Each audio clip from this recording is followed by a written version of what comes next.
WhatsApp guys, welcome back once again. So दोस्तों, आज की कहानी जो एक्सप्लेन करने जा रहे हैं उसका नाम है हैंग जोंग जू। तो ये कोरियन लड़की जोंग जू की कहानी है, उसके हार ना मानने की, जो कि आपके रोंगटे खड़े कर देगी। तो कहानी शुरू होती है और हम जोंग को देखते हैं जो कुछ लोगों के सामने बैठी हुई है। वो अपने दिल की बातें बता रही है। वो कहती है कि उसके लिए म्यूज़िक उसके धर्म जैसा है और उसे हर चीज़ में म्यूज़िक सुनाई देता है। उसे कुछ भी गलत नहीं किया है और उसके साथ जो भी हुआ है उसमें उसकी कोई भी गलती नहीं है। अब उसके साथ क्या हुआ ये हमें आगे पता चलेगा। दोस्तों, सीन कट होता और हम जोंग को अपने कपड़े पैक करते हुए देखते हैं, जिसके बाद वहाँ उसके टीचर मिस्टर ली आते हैं जो उसे बताते हैं कि तुम अपने सारे कपड़े ले लो, बाकी का सामान तुम्हारे डैड ले आएंगे। और इसके बाद वो दोनों दूसरे टाउन चले जाते हैं जहाँ उसके नए स्कूल में एडमिशन हुआ है। आगे हम देखते हैं कि मिस्टर ली अपनी माँ से बात करके जोंग को अपने घर में रखने का परमिशन मांगते हैं। उसकी मॉम भी मान जाती हैं, जिसके बाद दोनों एक रेस्टोरेंट में जाते हैं जहाँ मिस्टर ली उसे कहते हैं कि तुम्हें घबराने की कोई ज़रूरत नहीं है, और उसे एक नया सेल फ़ोन देते हैं और कहते हैं कि मेरे और अपने डैड के अलावा किसी और का फ़ोन रिसीव मत करना, और हाँ, अपने दोस्त जेसी की तरह कोई भी गलती मत करना वरना बहुत बुरा हो जाएगा। तो दोस्तों, ये जेसी कौन है और उसने क्या किया है ये भी आपको कहानी के आखिर में पता लग जाएगा।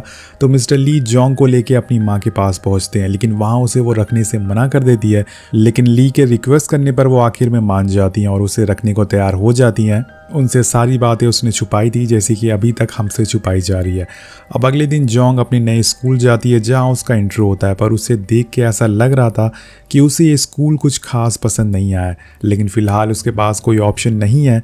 अब जोंग बहुत ही डरी और सहमी हुई हमें दिखाई जाती है, जैसे उसके साथ बहुत ही भयानक हादसा हुआ है। अब स्कूल ऑफ होने के बाद वो एक कैफ़े जाती है जहाँ वो इंटरनेट की मदद से अपनी माँ का एड्रेस निकालने की कोशिश करती है, क्योंकि कुछ समय पहले उसकी माँ इस टाउन में रहा करती थी।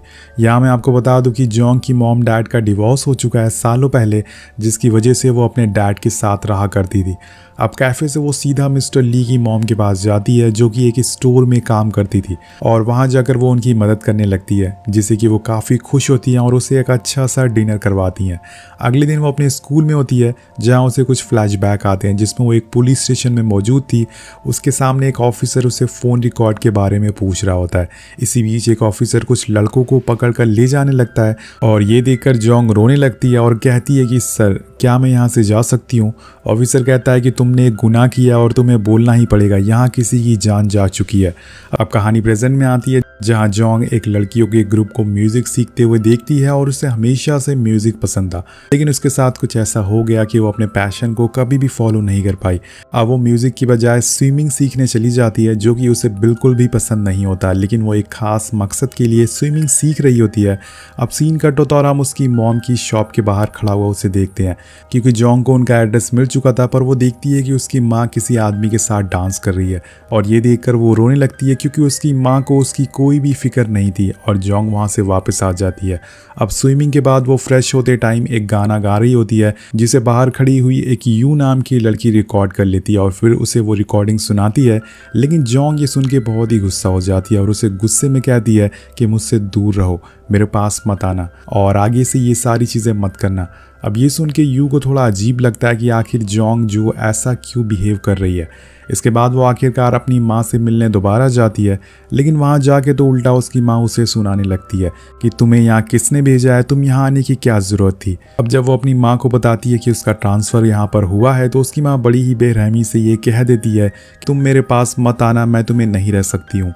अब ये सुन के जोंग तो पूरी तरह से टूट जाती है, जिसके बाद वो वहाँ से चुपचाप उठ के चली जाती है, क्योंकि जब उसकी माँ ने ही उसका साथ नहीं दिया तो और वो किसी पे क्या यकीन कर सकती। इसके बाद वो अपने स्कूल जाती है और देखती है कि म्यूज़िक रूम पूरी तरह से खाली है, इसलिए वो एक गिटार लेके उसे बजाना चालू कर देती है। और इसी बीच वहाँ यू और उसके दोस्त आ जाते हैं जो उसे गाना गाते हुए सुन लेते हैं और बहुत ही इम्प्रेस हो जाते हैं, पर तभी जोंग उन्हें देख लेती है और वहाँ से उठ के जाने लगती है। लोग उसका पीछा करते हैं और उसे पूछते हैं कि तुम्हें इतना अच्छा गाना कहाँ से सीखा है, तो जोंग उनका कोई भी जवाब नहीं देती, जो कि उन लोगों को काफ़ी अजीब लगता है, क्योंकि यहाँ जोंग जिस दर्द से जूझ रही थी वो शायद किसी के बस की बात नहीं थी। अब इसके बाद वो मिस्टर ली की शॉप पर जाती है, लेकिन वहाँ उन्हें कुछ लोग मार रहे थे, क्योंकि गलती से उनका क्लीवेज दिख गया था, और तभी वहाँ पुलिस आ जाती है, जिसकी वजह से वो लोग वहाँ से भाग जाते हैं। रात होती है तो जोंग मिस्टर ली की मॉम के पास जाती है और वो उनके घाव पर मरहम पट्टी करती है और बताती है कि आज वो यहाँ से जा रही है क्योंकि अब उसे 1 हफ्ता हो चुका है यहाँ रहते हुए। लेकिन मिस्टर ली की मॉम कहती है कि तुम्हें कहीं जाने की ज़रूरत नहीं है, तुम जब तक चाहो मेरे पास रह सकती हो। और यहाँ अब जोंग जू के पास एक मौका था, वो अपनी ज़िंदगी की नई शुरुआत कर सकती थी और वो ऐसा ही करती है। अब वो मिस्टर ली की मॉम की शॉप पर ही काम करना शुरू कर देती है और इसके स्कूल में काफ़ी लोगों से दोस्ती भी हो जाती है। वो धीरे धीरे अपने पास्ट को भुलाने की कोशिश कर रही थी। अब एक दिन मिस्टर ली और एक आदमी जोंग से मिलने आते हैं। वो आदमी उसे थोड़ा सवाल पूछता है। उन्हीं में से एक सवाल था कि तुम्हारे डैड का क्या नाम है। तो मिस्टर ली इस बात को संभाल लेते हैं और उसे लेके घर आ जाते हैं, जहाँ वो उसे बताते हैं कि तुम्हें घबराने की कोई ज़रूरत नहीं है, तुम यहाँ आराम से रह सकती हो, जो भी हुआ वो सब भूल जाओ। इसके बाद वो बोलते हैं कि किम के साथ उसके दोस्त को भी सज़ा मिल चुकी है, पर उनके पेरेंट्स तुम्हें पागलों की तरह ढूंढ रहे हैं, लेकिन तुम फिक्र मत करो, उन्हें कभी भी पता नहीं चलेगा कि तुम कहाँ पर हो। अब सीन कट होता और हम एक पास्ट का सीन देखते हैं जहाँ पर वो बहुत ही बुरी हालत में थी।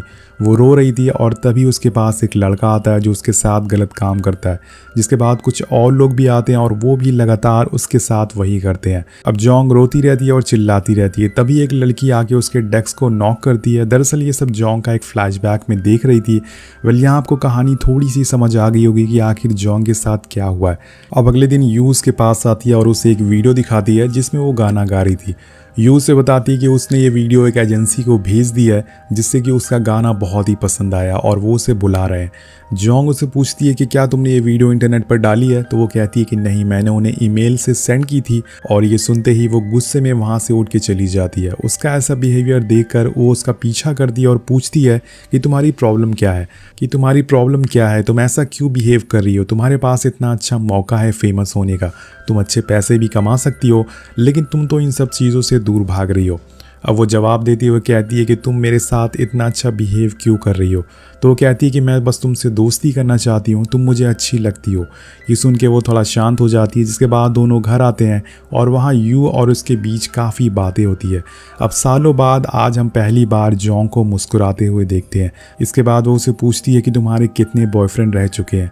तो जोंग जो एक धीरी सी आवाज़ में बोलती है कि 44। ये सुन के यू हंसने लगती है, लेकिन दोस्तों यहाँ हमें पता चलता है कि 44 लोगों ने उसके साथ गलत काम किया है। यहाँ यू को ज़रा भी अंदाज़ा नहीं होता कि वो असल में क्या बताने की कोशिश कर रही है। अब अगले दिन वो दोनों स्कूल में एक वीडियो बना रहे होते हैं ताकि वो एजेंसी को भेज सकें।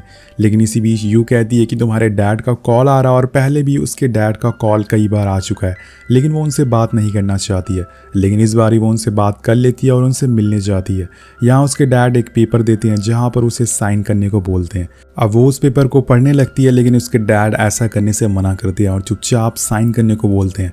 उसके डैड काफ़ी नशे में थे और उन्होंने इतनी पी रखी थी कि वो सही से चल तक नहीं पा रहे थे।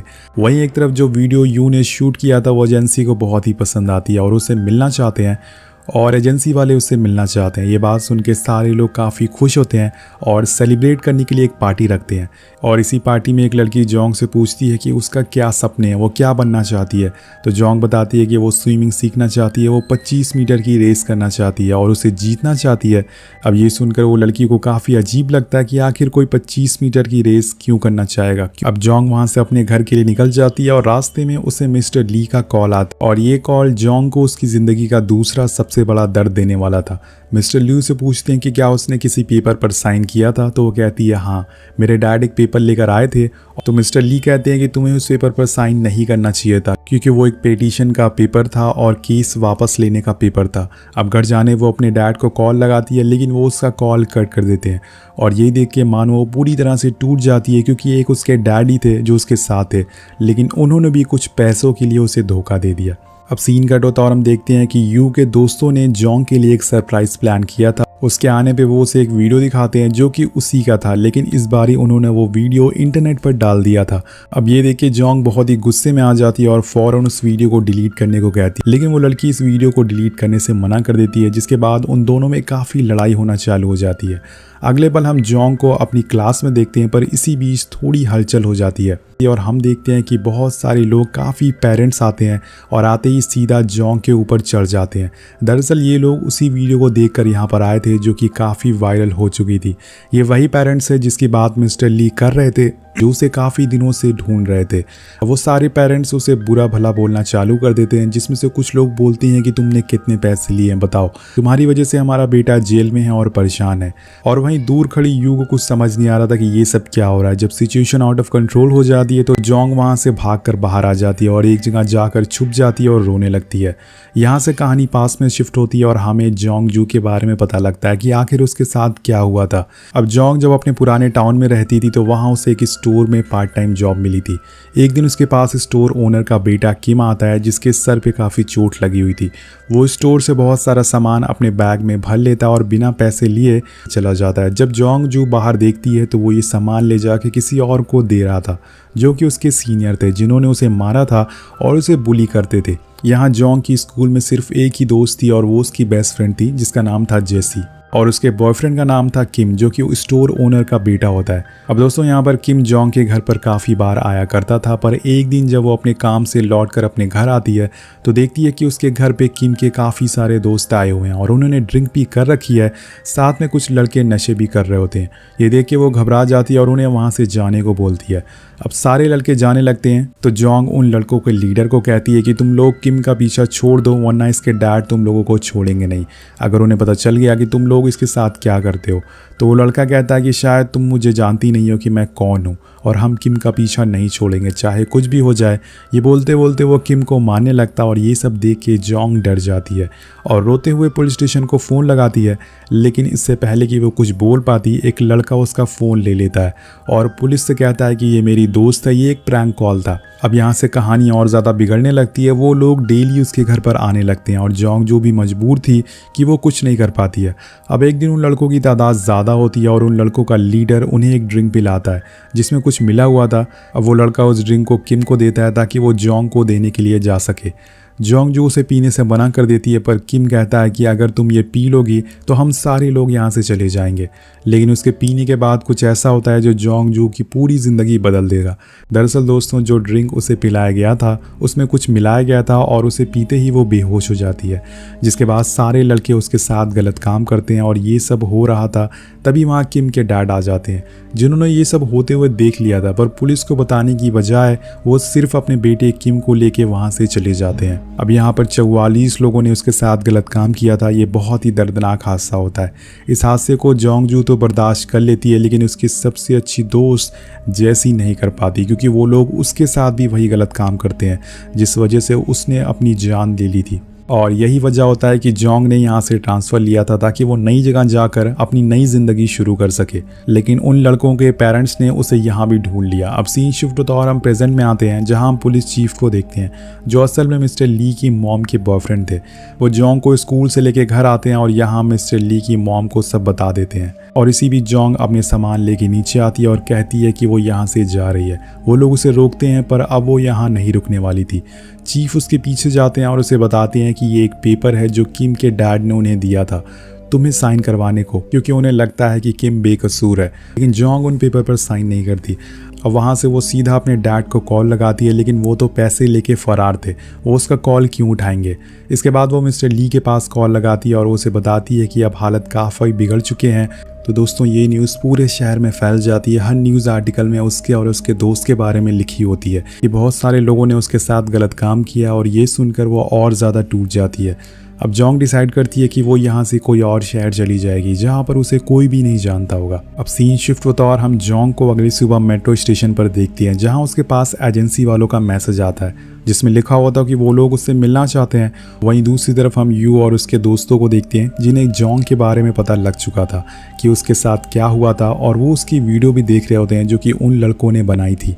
अब ये देखकर वो पूरी तरह से शॉक हो जाते हैं और उन्हें पता लगता है कि आखिर में जोंग के साथ क्या हुआ है। और वो जोंग को मैसेज करती है और कहती है कि इसमें तुम्हारी कोई भी गलती नहीं है, तुम वापस आ जाओ, हम तुम्हें मिस कर रहे हैं। लेकिन इस समय जोंग के दिमाग में कुछ और ही चल रहा होता है। अगले पल हम उसके स्कूल बैग को एक ब्रिज के ऊपर देखते हैं और तभी एक आवाज़ आती है किसी के पानी में कूदने की, और वो कोई और नहीं बल्कि जोंग होती है। और यहाँ में बैकग्राउंड में यू की आवाज़ सुनाई देती है जो उसे पूछती है कि स्विमिंग क्यों सीखना चाहती हो। तो जॉन्ग कहती है कि अगर मैंने अपना माइंड चेंज किया, अपनी दोस्त की तरह जान देने की कोशिश करी, तो मैं स्विमिंग करके बच सकूं। एक्चुअल में वो अपने आप को स्ट्रांग बनाना चाहती थी।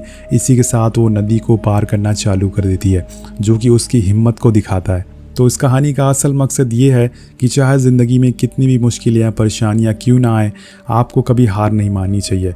इसी के साथ ये कहानी यहीं ख़त्म हो जाती है। तो आपको ये कहानी कैसी लगी नीचे कमेंट करके ज़रूर बताएगा। मिलते हैं आपसे अगली वीडियो में। Thank you so much watching. Peace out.